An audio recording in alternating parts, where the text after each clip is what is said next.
O número de pessoas em situação de rua continua crescendo em Ribeirão Preto. Dados da Secretaria de Assistência Social apontam que mais de 2.000 pessoas vivem sem moradia fixa na cidade.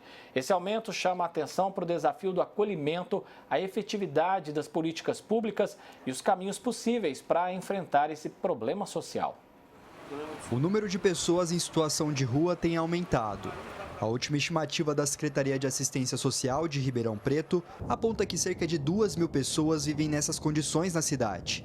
Por diferentes motivos, muitas acabam tendo a rua como a única alternativa de sobrevivência. Não é uma escolha, né? É a última alternativa de alguém que às vezes está desesperado. Muitas vezes é um pai de família que perdeu um emprego e por vergonha ou por conflitos familiares acaba indo para a rua. É o filho ou mesmo algum parente que por dependência química, que não consegue entender que ele precisa de ajuda, ele acaba indo para a rua, por também conflitos familiares. Na sua grande maioria, quem está em situação de rua é porque houve um conflito familiar e houve um rompimento desse vínculo familiar.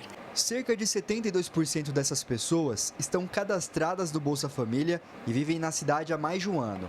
Paulo é presidente de uma ONG que há 15 anos atua no acolhimento e diz que mudar essa realidade tem sido cada vez mais difícil, porque muitas pessoas em situação de rua não conseguem ou não aceitam o apoio oferecido. A sociedade nossa está doente, né? Todo mundo sabe, hoje psicólogos precisam muito trabalhar e principalmente nessas pessoas em situação de ruas, eles precisam mesmo de uma assistência diferenciada. E com as ajudas do governo, com alguns recursos como as bolsas todas que a gente tem, automaticamente para eles que não tem nada, viver com R$1.000, eles são ricos, né? Então, para que eles vão mudar de vida? A prefeitura tem testado diferentes programas para tentar ajudar essa população. Uma das ações é o recâmbio. Só nos 10 primeiros meses do ano passado, o poder público pagou cerca de 1.200 passagens para que pessoas em situação de rua pudessem voltar à cidade de origem. É feita a abordagem na rua, é levado para o Centro Pop. Ali é feita uma triagem, quem é de fora, quem é de Ribeirão, e nós oferecemos esse tipo de serviço, que é levar ele de volta para sua residência. É onde que entra o recâmbio, né? Então são passagens para o interior, para a cidade onde que ele é natural, para ele estar voltando para o seu domínio próprio. Eu não posso simplesmente pegar a pessoa em situação de rua aqui de Ribeirão Preto, colocá-la dentro de um ônibus e vai para a sua cidade. Não. Eu preciso ter uma articulação com a Secretaria da Assistência Social daqui, a Secretaria da Saúde daqui, com a Secretaria de Assistência Social da cidade de origem dessa pessoa, com a Secretaria da Saúde de origem dessa pessoa, para que aí, hora que você encaminhá-la para a sua cidade de origem, ela seja acolhida pelos serviços públicos lá, e aí sim a gente tenha algo, né, que possibilite ela sair da situação de rua. Agora, a meta da Secretaria de Assistência Social é identificar o número real dessas pessoas por meio de um censo. A ferramenta vai permitir conhecer melhor esse público, entender os motivos que levaram à situação de rua e orientar a criação de políticas públicas mais eficazes. Seria o ideal se a prefeitura hoje fizesse esse censo junto com as ONGs do terceiro setor que ajudam as pessoas em situação de rua para realmente encontrar elas nos pontos certos onde elas ficam. Porque eles não ficam apenas no centro da cidade, né? Alocados lá no centro da cidade. Tem vários pontos na nossa cidade que são pontos de droga que essas pessoas também vivem lá. Sem dados, a gente não consegue ter uma ação que realmente efetividade, eficácia, resolução, resultado positivo ao final. Eu preciso de dados para entender quem é essa população e aonde mais pega. É a assistência social ou não? É a dependência química mesmo? Então, vamos olhar para a saúde. O que a saúde tem feito? O consultório da rua, como ele tem atuado? Até outro dia tinha uma equipe só é insuficiente. A polícia, como tem atuado junto a essa população? Tem sido muito repressivo ou não? Porque, infelizmente, a gente sabe, a população de rua também está envolvida nos pequenos furtos. A advogada também destaca a importância de mais investimentos na área de assistência social. O desafio continua sendo transformar políticas públicas em ações concretas. Sem investimento, a gente não tem efetividade, a gente não tem eficácia nas ações. Então, quando a gente fala, não é que está fazendo errado, mas precisa investir mais. Hoje, em Ribeirão Preto, nós temos o serviço de abordagem, que ele não atua só com a pessoa em situação de rua, mas principalmente com a pessoa em situação de rua. E ele teria que ser esse articulador com a política, porque ele aborda a pessoa em situação de rua e faz os devidos encaminhamentos para onde seria necessário o acolhimento dessa pessoa. Se a saúde, por ele ser dependente químico, ele vai encaminhar para a saúde. Ou para o Centro POP, que é um centro de acolhimento da assistência social. Então, ele vai encaminhar para o Centro POP, que é onde ali essa pessoa em situação de rua consegue ter um domicílio, porque o Centro POP passa a ser o endereço dessa pessoa em situação de rua.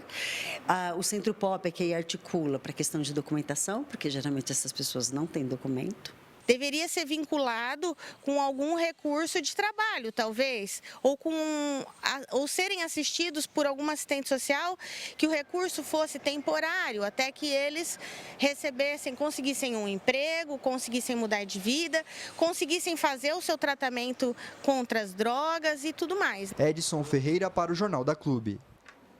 Por meio de nota, a Prefeitura de Ribeirão Preto diz que realizará ainda neste ano um novo censo da população em situação de rua para elaborar novas políticas públicas. E vamos repercutir esse assunto agora com Ricardo Valadão, especialista em gestão pública. Valadão, bem-vindo mais uma vez. De que forma um censo pode contribuir para políticas públicas mais eficientes nessa área, na sua análise? Valadão, boa tarde, boa semana, viu? Boa tarde, André. Boa tarde a todos que estão nos ouvindo. Principalmente, o censo vai fazer o mapeamento real do que está acontecendo com essa população de rua em Ribeirão Preto. Uma coisa que ficou bem frisada pela advogada é que não adianta fazer nada como uma ação solitária. Um censo somente por ser um mapeamento não vai ajudar se você não tiver as outras políticas junto. Então, você tem que ter apoio da polícia, você tem que ter apoio da assistência social, você tem que ter comunicação com os outros centros de assistência social no entorno de Ribeirão Preto, que muitas vezes essas pessoas saem aqui da região metropolitana, saem do interior, vai para Ribeirão Preto. Então, enfim, com as ONGs também é preciso ser feito todo esse mapeamento. Quantas ONGs eu tenho, quantos centros de recuperação eu tenho, como que eu posso fazer um plano de ação de recuperação dessas pessoas. Então, o censo, sim, ele é importante, já deveria ser feito, acho que todo ano um censo como esse tem que ser mapeado, porque tudo que eu posso medir, eu posso melhorar. Então, se você não tem nenhuma ação até hoje feita, você está partindo do marco zero, e isso é muito difícil, porque começa o prazo dessas pessoas, né, a saúde delas, a forma como elas vivem, já está no nível muito prejudicial a elas mesmas. Então, o censo é muito importante, mas já deveria ter tido há outros anos atrás também. Valadão, como avaliar, então, se os programas existentes estão, de fato, produzindo resultados? Basta ver o número de pessoas que só tem aumentado, ou seja, o que está sendo feito está gerando pouco resultado.